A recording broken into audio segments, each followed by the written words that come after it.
ಬೆಂಗಳೂರಿನ ಮಲ್ಲೇಶ್ವರದ ಸೇವಾ ಸದನ ಸಭಾಂಗಣದಲ್ಲಿ ಕಲಾಮಂಗಳ ಉತ್ಸವಕ್ಕೆ ನಟಿ ಅನು ಪ್ರಭಾಕರ್ ನಿನ್ನೆ ಚಾಲನೆ ನೀಡಿದರು.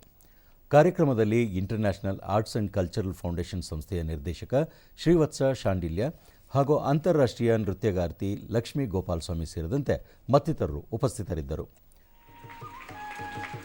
ಈ ವೇಳೆ ಚೆನ್ನೈ ಮೂಲದ ಷಣ್ಮುಗ ಸುಂದರಂ ಅವರ ಶಿಷ್ಯರಿಂದ ಭರತನಾಟ್ಯ ಶೈಲಿಯಲ್ಲಿ ಶಾಸ್ತ್ರೀಯ ನೃತ್ಯ ಪ್ರದರ್ಶನ ಆಕರ್ಷಣೀಯವಾಗಿತ್ತು.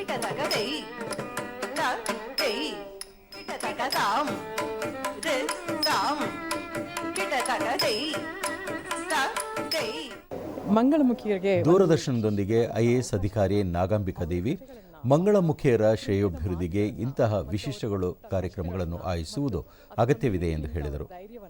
ಇದು ನಿಜವಾಗ್ಲೂ ಮನಮುಟ್ಟೋ ಹಾಗೆ ಈ ಒಂದು ಕಾರ್ಯಕ್ರಮ ನಮಗೆ ತಿಳಿಸ್ಕೊಡ್ತು. ಇಂಥ ಕಾರ್ಯಕ್ರಮಗಳು ತುಂಬ ಬೇಕು. ಯಾಕೆಂತಂದರೆ ನಾವು ಸರ್ಕಾರ ಅವರಿಗೆ ಬೇಕಾದಷ್ಟು ಪಾಲಿಸೀಸ್ನ ಮಾಡಿದರೂ ಕೂಡ ಆ ಪಾಲಿಸೀಸ್ ಅವರಿಗೆ ಮುಟ್ಟುವಂತಹ ಏನು ಕಮ್ಯುನಿಕೇಷನ್ ಇದೆ ಅವರಿಗೆ ತಲುಪುವಂತಹ ಕಡೆ ನಮ್ಮ ಎಲ್ಲ ಸೊಸೈಟಿಯ ಅಂದರೆ ನಮ್ಮ ಎಲ್ಲ ಸಮಾಜದ ಜನಗಳಿಗೂ ಅದರ ಅರಿವಿದ್ದರೆ ಅವರಿಗೆ ತಲುಪಿಸೋದ್ರಲ್ಲಿ ನಾವು ಹೆಚ್ಚಿನ ರೀತಿಯಲ್ಲಿ ಯಶಸ್ವಿ ಆಗ್ತೀರಿ.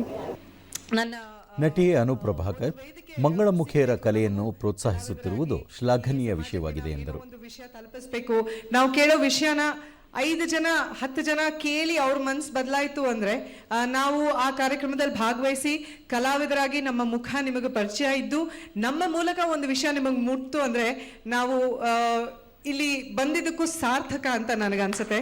ಸೊ ಹಾಗಾಗಿ ಈ ಕಾರ್ಯಕ್ರಮದಲ್ಲಿ ನಾನು ಭಾಗವಹಿಸಲೇಬೇಕು ಅಂತ ಹೇಳಿ ನಮ್ಮ ಹಾರ್ಟ್ಗೆ ನೃತ್ಯಗಾರ್ತಿ ಲಕ್ಷ್ಮೀ ಗೋಪಾಲಸ್ವಾಮಿ ಸಮಾಜದಲ್ಲಿ ಮಂಗಳಮುಖಿಯರು ಸಾಧನೆ ಮಾಡಲು ಜನರ ಬೆಂಬಲ ಹಾಗೂ ಸಹಕಾರ ಅವಶ್ಯಕ ಎಂದರು.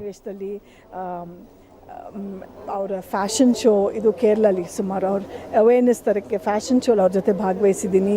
ಅವ್ರ ಜೆಂಡರ್ ಕಾನ್ಫರೆನ್ಸ್ಗೆ ಹೋಗಿ ಅಟೆಂಡ್ ಮಾಡಿದ್ದೀನಿ. ಟ್ರಾನ್ಸ್ಜೆಂಡರ್ ಕಾನ್ಫರೆನ್ಸಲ್ಲಿ ಡ್ಯಾನ್ಸ್ ಮಾಡಿದ್ದೀನಿ. ಸೊ ಅವ್ರ ಬಗ್ಗೆ ನಂಗೆ ಸುಮಾರು ಗೊತ್ತು. ಈ ಥರ ಒಂದು ಭರತನಾಟ್ಯ ಪ್ರೋಗ್ರಾಮ್ ಅವ್ರು ಮಾಡಿರೋದು ತುಂಬಾ ಒಳ್ಳೆ ಇನಿಷಿಯೇಟಿವ್ ನಮ್ಮ ಶ್ರೀವತ್ಸ ಶಾಂಡಿಲ್ಯದ್ದು. ಇವರೆಲ್ಲ ಸಂಸ್ಥೆಯ ನಿರ್ದೇಶಕ ಶ್ರೀವತ್ಸ ಶಾಂಡಿಲ್ಯ ಇದು 5ನೇ ಆವೃತ್ತಿಯ ಕಾರ್ಯಕ್ರಮವಾಗಿದ್ದು ಮಂಗಳಮುಖಿ ಕಲಾವಿದರ ಕಲಾ ಆಸಕ್ತಿಯನ್ನು ಪ್ರೋತ್ಸಾಹಿಸಲು ಸಹಕಾರಿಯಾಗಿದೆ ಎಂದು ಹೇಳಿದರು. ಫಿಸಿಯೋಥೆರಪಿ ಡಾಕ್ಟರ್ ಆಗಿದ್ದರು, ಒಬ್ಬರು ಆಟೋ ಡ್ರೈವರು, ಇವರೆಲ್ಲರೂ ಅವರ ಟ್ರಾನ್ಸ್ಜೆಂಡರ್ ಅಂತ ಅಂದ್ಕೊಳ್ದೆ ಈ ಕಲೆಗೋಸ್ಕರ ಅವರ ಈವ್ನಿಂಗ್ಸ್ನ ಮುಡುಪಾಗಿಟ್ಟು ಕಲೆನ ಕಲಿತು ಮುಂದಕ್ಕೆ ಬರೋಣ ಅಂತ ಅಂದ್ಕೊಂಡು, ಯಾಕಂದರೆ ಅವರು ಕಲೆ ಎಲ್ಲ ನೋವುಗಳನ್ನ ಮರೆಸುತ್ತೆ ಅಂತ ಸುಮಾರು ಬಾಗಿ ಎಲ್ಲರೂ ಹೇಳಿದ್ದಾರೆ. ಅದು ಎಷ್ಟು ಕೇಳೋಕ್ಕೆ ಖುಷಿಯಾಗಿತ್ತು ಅಂದರೆ ಈ ಕಾರ್ಯಕ್ರಮ ಒಂದು ಅವರ ನೃತ್ಯ ಕಾರ್ಯಕ್ರಮ